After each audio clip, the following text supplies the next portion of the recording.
नमस्कार। आपका अखबार के इस अंक में आपका स्वागत है। मैं हूं प्रदीप सिंह। तो बिहार में राष्ट्रीय जनतांत्रिक गठबंधन के घटक दलों के बीच सीटों का बंटवारा हो गया। सीटों का बंटवारा एक्सपेक्टेड लाइंस पर हुआ, जैसी उम्मीद की जा रही थी, जैसी खबरें आ रही थी। भारतीय जनता पार्टी सबसे बड़े दल के रूप में 17 सीटों पर चुनाव लड़ेगी।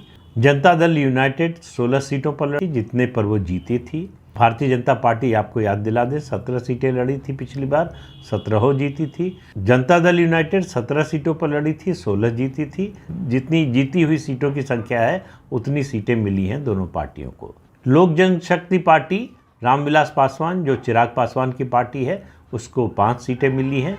विभाजन से पहले 2019 में रामविलास पासवान की पार्टी को 6 सीटें मिली थी, इस बार 5 सीटें मिली हैं। 1 सीट नवादा की ले ली है भाजपा ने, और इसके अलावा 2 सीटें एक जीतन राम मांझी की हम पार्टी को मिली है और एक उपेंद्र कुशवाहा की पार्टी को मिली है। और इस तरह से 40 सीटों का बंटवारा हो गया है, सभी की सहमति और सबके संतोष के अनुरूप हो गया है।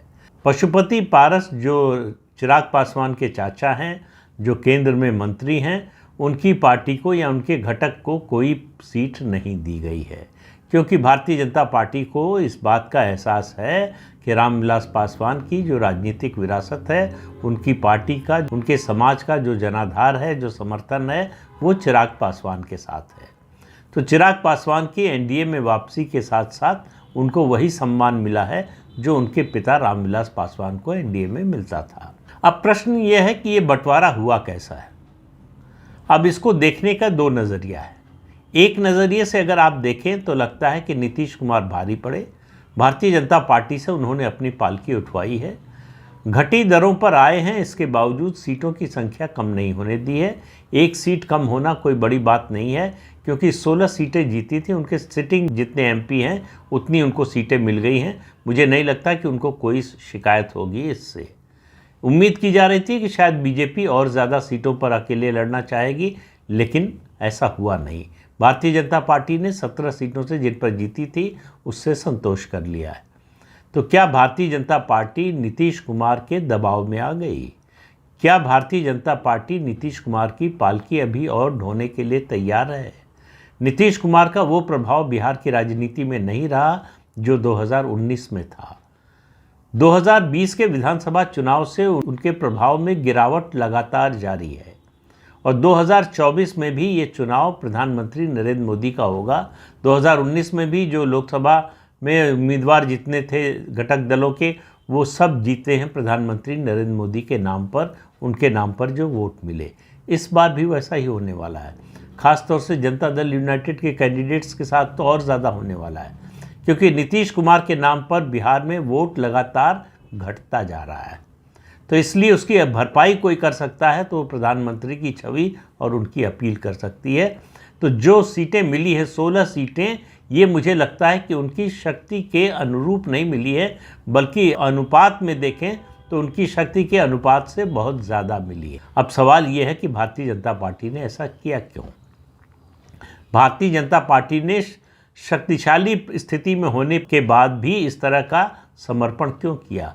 2019 को याद कीजिए, भारतीय जनता पार्टी दबाव में थी। 2018 में 3 राज्यों के विधानसभा चुनाव हार गई थी, मध्य प्रदेश, छत्तीसगढ़, राजस्थान। नीतीश कुमार ने उस परिस्थिति का फ़ायदा उठाया और 17 सीटें ली।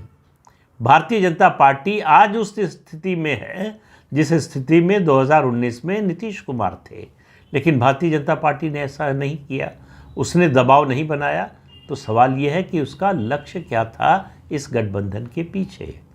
2019 का गठबंधन अलग था, 2024 का गठबंधन, उसका थोड़ा स्वरूप और उसकी थोड़ी वानगी थोड़ी अलग है। 2024 में नीतीश कुमार महागठबंधन छोड़कर आए हैं। तो पहले तो बात कर लें लक्ष्य की, कि भारतीय जनता पार्टी का लक्ष्य क्या था। भारतीय जनता पार्टी का पहला लक्ष्य था, जब वो नीतीश कुमार को लाने का फैसला किया उसने, कि जो इंडी गठबंधन है, विपक्षी दलों का सबसे बड़ा और एकमात्र जो गठबंधन है, उसकी कमर तोड़ दी जाए। इंडी गठबंधन से किसी और पार्टी या किसी और नेता के निकलने का उतना बड़ा असर नहीं होता जितना बड़ा असर नीतीश कुमार के निकलने का हुआ। उसकी वजह यह है कि नीतीश कुमार उस गठबंधन के रचनाकर्ता थे, उन्होंने ही उस गठबंधन की शुरुआत की थी। वो एक तरह से सेंट्रल फिगर थे उस गठबंधन की, भले ही उनको कोई पद ना मिला रहा। तो इसलिए नीतीश कुमार को उस गठबंधन से निकालकर इंडी गठबंधन को सबसे बड़ा झटका दिया भारतीय जनता पार्टी ने, यानी अपने विरोधी की कमर तोड़ दी। तो विरोध में जो लामबंदी हो रही थी भाजपा के खिलाफ, उसको कमज़ोर कर दिया, पहला लक्ष्य। दूसरा लक्ष्य था कि राष्ट्रीय जनतांत्रिक गठबंधन यानी एनडीए की जो सीटें 2019 में आई थी, यानी 40 में 39, उसको कैसे बरकरार रखा जाए। नीतीश कुमार के बिना उस संख्या को बरकरार रखने की कोई संभावना नहीं थी। भारतीय जनता पार्टी की बहुत बुरी स्थिति होती है, ऐसा मैं नहीं मानता हूँ। अकेले ज़्यादा सीटें लड़ती तो ज़्यादा सीट जीतती, लेकिन गठबंधन उस हालत में जो है 40 में 39 सीटें नहीं जीत पाता। अब नीतीश कुमार के आने के बाद 40 में 40 सीटों के जीतने की संभावना बहुत प्रबल हो गई है। ये था दूसरा लक्ष्य। तीसरा लक्ष्य था जो नीतीश कुमार महागठबंधन में रहते हुए जो उन्होंने काम किया, जातीय गणना का। वो जो उन्होंने मुद्दा बनाया जातीय गणना का, तो उस जातीय गणना के मुद्दे की हवा निकालना, उसको राष्ट्रीय स्तर पर मुद्दा बनाने की कोशिश राहुल गांधी और गठबंधन की दूसरी पार्टियां कर रही थी।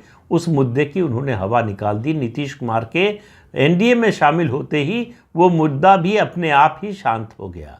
अब उस मुद्दे की कोई बात नहीं कर रहा है। तो ये तीसरा लक्ष्य था भारतीय जनता पार्टी का, जिसमें वो सफल हुई। चौथा लक्ष्य बिहार में जातीय जनगणना के साथ ही एक विमर्श खड़ा करने की कोशिश हो रही थी राष्ट्रीय स्तर पर अगड़े और पिछड़े का।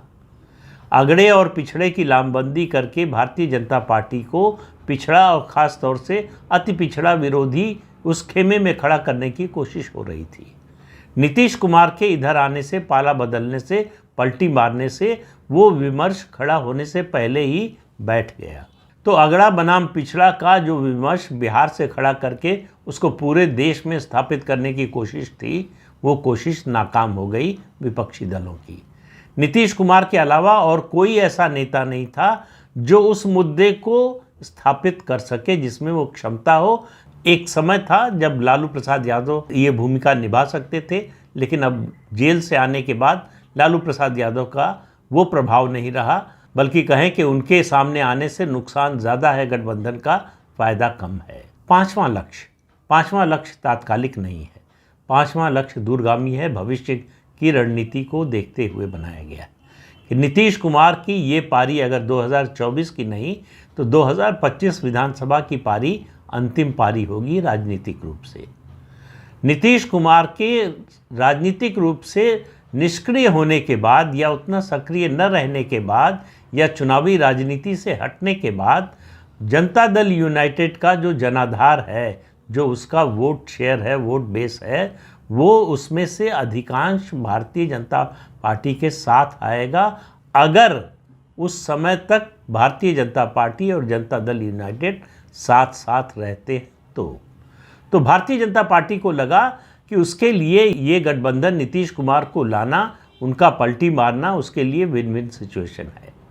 वर्तमान के जो लक्ष्य थे वो हासिल कर लिए, भविष्य के लक्ष्य की ओर वो धीरे धीरे आगे बढ़ रही है। इसलिए नीतीश कुमार की पालकी उठाने के लिए भारतीय जनता पार्टी तैयार हो गई। ये गठबंधन जिस तरह से हुआ है उसमें लग सकता है कि नीतीश कुमार का यानी जनता दल यूनाइटेड का पलड़ा भारी है, लेकिन आप भविष्य की राजनीति को और वर्तमान परिस्थितियों की जो चुनौती, जो राजनीतिक चुनौती थी, उसको देखते हुए अगर देखें तो आपको लगेगा कि भारतीय जनता पार्टी ने मैदान मार लिया है। नीतीश कुमार का एनडीए में आना कम से कम बिहार की राजनीति में सारा खेल पलट दिया है, और बिहार ही नहीं पूरी राष्ट्रीय राजनीति पर उसका असर पड़ा है, खासतौर से इंडी गठबंधन पर। इंडी गठबंधन का मनोबल टूट गया है कि जो व्यक्ति इस गठबंधन का रचयिता था, रचना करता था, वही इस गठबंधन को छोड़कर चला गया और उसको मनाने की, रोकने की कोई कोशिश भी नहीं हुई। इससे पता चलता है कि इंडी गठबंधन में शामिल दल, खासतौर से जो सबसे बड़ा दल है कांग्रेस पार्टी, वो इस गठबंधन के प्रति बहुत गंभीर नहीं थी, या उसमें गठबंधन चलाने की, बनाने की और उसको बनाए रखने की क्षमता ही नहीं है। दूसरी बात मुझे ज़्यादा सही लगती है क्योंकि कांग्रेस पार्टी का गठबंधन की राजनीति में कभी विश्वास नहीं रहा। गठबंधन की राजनीति से वो दूर भागती रही है। 2004 में मजबूरी में उसे गठबंधन बनाना पड़ा। गठबंधन में नहीं आती तो 2004 में भी सत्ता से दूर रह जाती। अगर 2004 में सत्ता से दूर चली गई होती तो कांग्रेस पार्टी सत्ता में लौटकर वापस ना आ पाती, न 4 में न 9 में। और अब तो उसके की सत्ता में लौटकर आने की संभावना लगभग नहीं के बराबर है।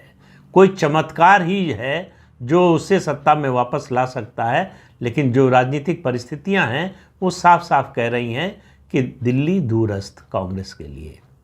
कांग्रेस के लिए अब दिल्ली की सत्ता जो है वो एक सपने की तरह है, और जिस तरह से राहुल गांधी पार्टी को चला रहे हैं, बिना किसी पद के, बिना किसी जवाबदेही के, बिना किसी जिम्मेदारी के, उसको देखते हुए और लगता है कि कांग्रेस पार्टी का रिवाइवल बहुत मुश्किल है।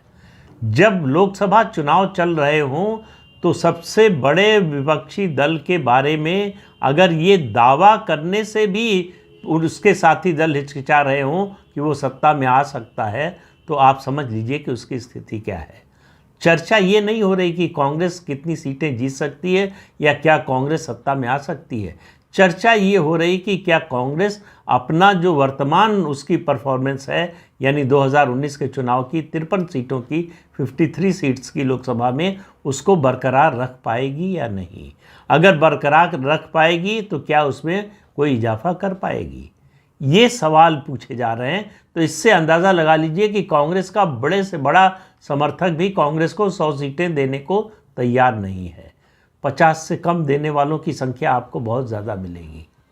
तो नीतीश कुमार के पाला बदल से जो लक्ष्य भारतीय जनता पार्टी को हासिल करना था, उसने उनमें से ज़्यादातर हासिल कर लिया है, सिवाय एक जो भविष्य के लिए है, जब जनता दल यूनाइटेड के नेता के रूप में नीतीश कुमार सक्रिय नहीं होंगे, तब की बात कर रहा हूँ। बाकी जो तात्कालिक लक्ष्य थे वो सब भारतीय जनता पार्टी ने हासिल कर लिए हैं। इसलिए मुझे लगता है कि ये भारतीय जनता पार्टी के लिए फ़ायदे का सौदा साबित हुआ है। तो इस अंक में इतना ही। अगले अंक में फिर मिलेंगे किसी नए मुद्दे के साथ। तब तक के लिए अनुमति दीजिए। आपसे अनुरोध है कि ये चैनल देखिए, शेयर कीजिए, लाइक कीजिए और सब्सक्राइब ज़रूर कीजिए। नमस्कार।